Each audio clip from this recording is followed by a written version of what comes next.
This Red Sox offense may be figuring itself out at the perfect time.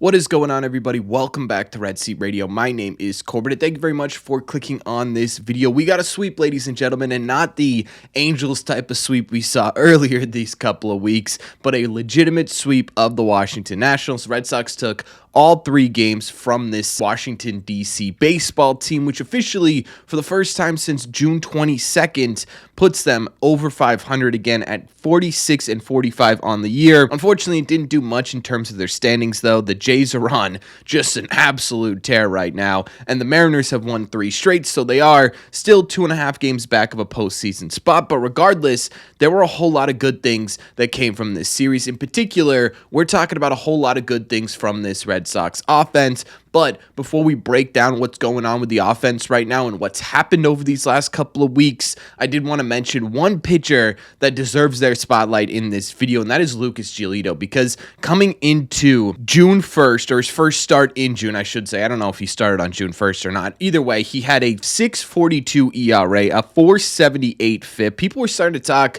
about what his role on the Red Sox was going to be going forward. Well, since then, he's got 5 straight games of 6 or more innings pitched, with his latest start against this Nationals team being 7 2/3 innings, just 1 earned run, 7 strikeouts, and has officially brought his season ERA down to a 3.66 with a 3.85 FIP. That is flat out incredible, right? You don't see that too often from pitchers in Major League Baseball. Lucas Giolito totally turned his season around in the span of 5 or 6 starts. Basically, since the beginning of June, this dude has been one of the better pitchers in Major League Baseball, I would say, during that time span, right? His ERA is immaculate during that stretch. He's really starting to show that strikeout ability, which is fantastic, hiding his pitches extremely well. This looks like the Lucas Giolito back in, 2018, 2019, right? This is the type of Lucas Giolito we're getting right now, so he absolutely deserves his flowers in this video. And maybe we'll talk about him in a separate video, sort of his own type of thing here over the next week or so, but we're talking about the offense today because that really was the main focus of this series. And the reason the offense is the star of this video is because in this Nationals series, the Red Sox hit .325 with a .369 on base percentage and a .533 slug for a .903 OPS. They scored 27 runs, had 11 doubles in 3 games, and 4 home runs. And that's just say Don Rafaela. No, I'm kidding. That's the entire Red Sox team as a whole here, right? The Red Sox seem to have found something against this Nationals team. And really, this is something that's been going on since the start of the Toronto Blue Jays series, where they really started to pack on these giant high-scoring games in succession with each other. And it's kind of a stark contrast, right? Because at the beginning of, I would say, June to mid-June here, the Red Sox were scoring very minimal runs, right? There was a point in time here where over a 2-week stretch, they were scoring on average less than 4 runs a game. So the question becomes, what happened here, right? How did the Red Sox all of a sudden go from a team that really was struggling to find any run production in its lineup to a team that's scoring 11, 12 runs a game against the Washington Nationals? Well, the easy answer is that they're playing lesser pitching, right? You're facing teams like the Reds, the Nationals. They certainly don't have the pitching staffs of a team like the Yankees or the Rays or the Mariners, which is where we saw that sort of inability to score a whole lot of runs. And that's an easy answer, right? You take a look at it, and the Red Sox are a major league team that just simply beat up on bad pitching over these last 7-ish games. And that's fair to say for sure, but I also think it goes a little bit deeper than that, because what we're seeing from guys hasn't just been these last 6-7 games. It's been over the course of the last month or so. I'm talking guys like, say, Don Rafaela, who's really starting to figure himself out. We talked about him individually yesterday if you want to check out that video, but in his last 35 games, he's hitting .320 with a .351 on base percentage and a .625 slug for a .976 OPS. It's not just him, though. Other guys in this lineup have really started to hammer in what they are doing at the plate and their approach and getting the results that we've been expecting from guys in this lineup. Trevor Story in his last 31 games is hitting .319 with a .352 on base percentage and a .563 slug for a .915 OPS. Roman Anthony's coming into his own and becoming a legitimate staple in this Red Sox lineup, hitting .319 with a .385 on base percentage and a .426 slug for an .810 OPS over his last 2 weeks. I could go on and on here, right? Duran picking up production, Abraham Toro picking up production, Wilyer Abreu coming back hot, Narvaez sort of getting out of his funk a little bit, right? You're looking at all of these guys and you're saying, wow, you're getting production from all over the place right now. And what I loved about this series in particular was, yes, you were getting home runs, yeah, you were getting big hits, but you were also passing the baton a little bit, right? Doubles, singles, that was getting you a lot of your run production. I mean, the Red Sox had 11 doubles. They weren't trying for that 3-run home run to really break this thing open. They were trying to get on base and pass it to the next guy. This entire lineup is sort of sitting there saying, if I can't do it, I know the guy behind me can do it, and that's what's leading to a whole lot of runs right now. So that may be my favorite part of this Red Sox lineup at the moment. So the bigger question is, okay, if it's just simply beating up on bad pitching, why is this happening over the stretch of the last couple of weeks? Why is this happening over the stretch of the last month, month and a half, whatever it is?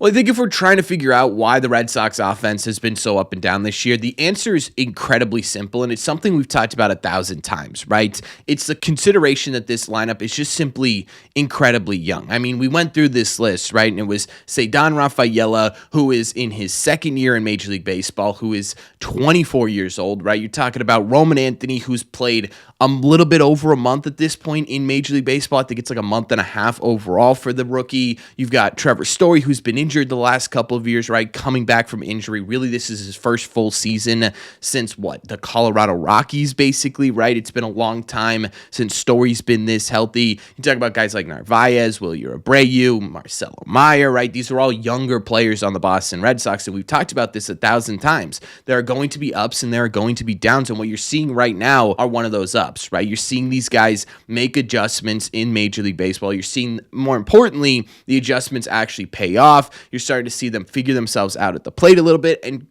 try and formulate some sort of identity here. And this is something we've talked about 1,000 times, right? The Red Sox offense, they don't really have an identity right now because of this youth and because of this inexperience, not to mention the injuries holding the veterans back from being everyday parts of this team. So you take a look at it and you're like, yeah, this seems pretty obvious, but I did want to point out a couple of other things here that could sort of indicate that maybe the Red Sox have shifted their approach to planning how they go about coming into games offensively. And specifically, this comes from a Sean McAdams article that came out, I don't know, a couple of days ago, a week ago at this point, so I'll link that in the description below. But Alex Cora recently talked about how they kind of totally changed their approach to planning for these games offensively. Quote, communication-wise, we've changed a few things. Meeting-wise, it's more one-on-one now than it was 10 days ago. We have the big meeting the first day of the series, but after that, the coaches grab the players one-on-one. I think it brings accountability when you sit down with a hitting coach and they ask you about the stuff of the pitcher you're about to face. You'd better know. Sometimes when you sit as a group, you can hide.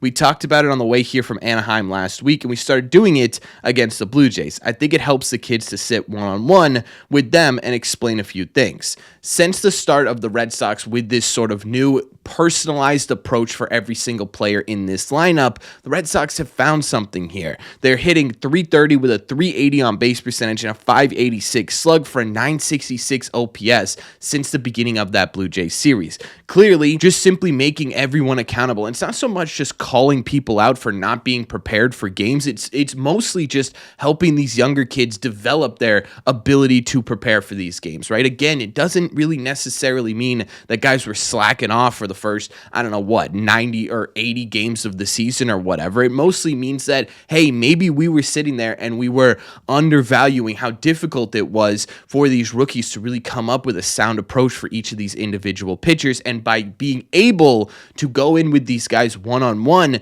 you're actually starting to see these guys formulate an approach, formulate a plan of attack, and formulate the ability to actually go into these games confident and ready to go at the plate. And I think that's really been a huge difference here.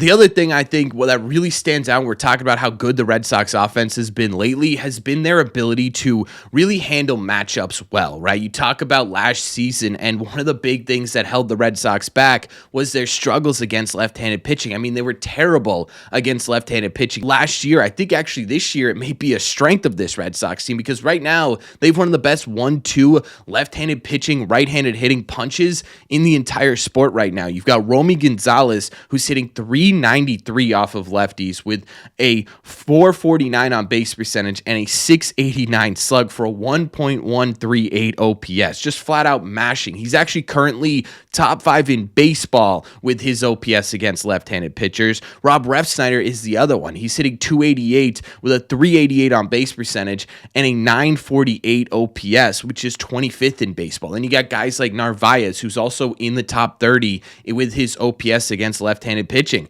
That's at 926.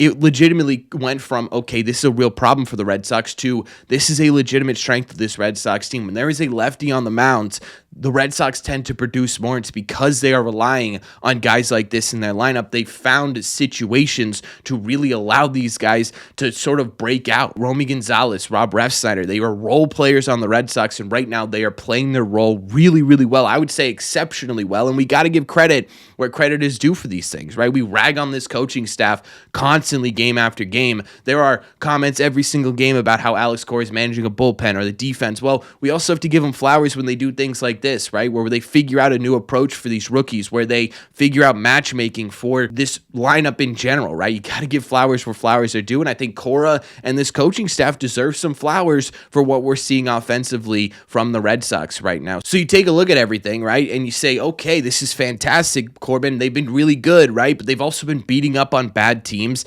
and they have a gauntlet coming up. Can we expect this offense to continue to produce like this? Is this a sustainable way of going about offensively? The answer to that question is always going to be, I simply don't know, because of how inexperienced this Red Sox team is, right? I think, again, you go back to they're going to be up and downs throughout the season. So, no, I don't expect them to be hitting almost 1,000 OPS for the rest of the way, right? I think that would be a little bit of an unrealistic expectation. But for the first time this season, I think you can say, okay, there could be some legitimately sustainable success here in this Red Sox offense. And I think a large part of that is, one, due to the fact that we're not really talking about incredibly small sample sizes anymore, right? Don's not incredibly small. Story's not incredibly small. Willier's not incredibly small, right? You've got Roman figuring himself out. Those are legitimate key pieces to this lineup that I think are going to continue to produce. Maybe not the level they're producing right now, but even getting more towards league average. Those are still important ABs these guys are going to have the rest of the way. But also importantly, to add to this is you're also going to get healthier, or at least knock on wood, you're going to get healthier, right? You're getting Bregman back, you're getting Massa back, and having those two in this lineup, all of a sudden you look at it and you say, yeah, this could be a bit of a formidable lineup coming into the back stretch of the season here, right? Especially if guys like Anthony and Meyer could start to continue to figure things out at the major league level, because if all of a sudden you've got 8 guys who can go yard on you, or even 8 guys who could just poke one up the middle on you, it ends up producing a whole lot of runs going forward throughout the regular season. But again, that's sort of a wait-and-see type thing, right? I don't expect Roman Anthony to be an all-star the rest of the way. I don't expect Marcel Meyer to be an all-star the rest of the way. I still expect these guys to have weeks or even months where they're below average because of the adjustments they continue to make at the major league level. So I don't really know what's going to happen with this Red Sox offense, but like we talked about, you've got the Rockies and the Rays, and then you've got the All-Star break. If you could continue to slam bad teams, you could put yourself in a really good position coming into the All-Star break. I think realistically here, you need to at least go, I would say 4-3 in these next 7 games, right? Ideally here, you would end up going 5-2 in these games. That would really, really set you up, looking really good coming into the All-Star break, because again, you got this absolute gauntlet coming up after the All-Star break. And then it's kind of a little bit of not smooth sailing. I'll never say smooth sailing, but it gets a little bit easier after this gauntlet ends up. So I don't know, right? We'll see. But everything the Red Sox offense is doing right now is incredibly impressive, and I think it absolutely deserves to be talked about. So let me know in the comment section down below, what do you guys think of the offense? What do you think about the new approach? What do you think about these guys starting to really figure themselves out? And how do you think this works out throughout the rest of the year? Let me know all your thoughts in the comments. As always, if you made it to the end of this video, do me a favor. Make sure you guys have hit that subscribe button if you haven't already. If you're new here, we talk Red Sox content almost every single day. Also, make sure you guys have hit the like button on this video as well. Just simply helps out a ton. It's the best way to let me know you're enjoying the content. Don't forget, if you guys want to listen instead of watch, all you got to do is head over to your favorite podcasting app and look up Red Seat Radio. Thank you all very much for clicking on this one, and I will see you in the Red Seats.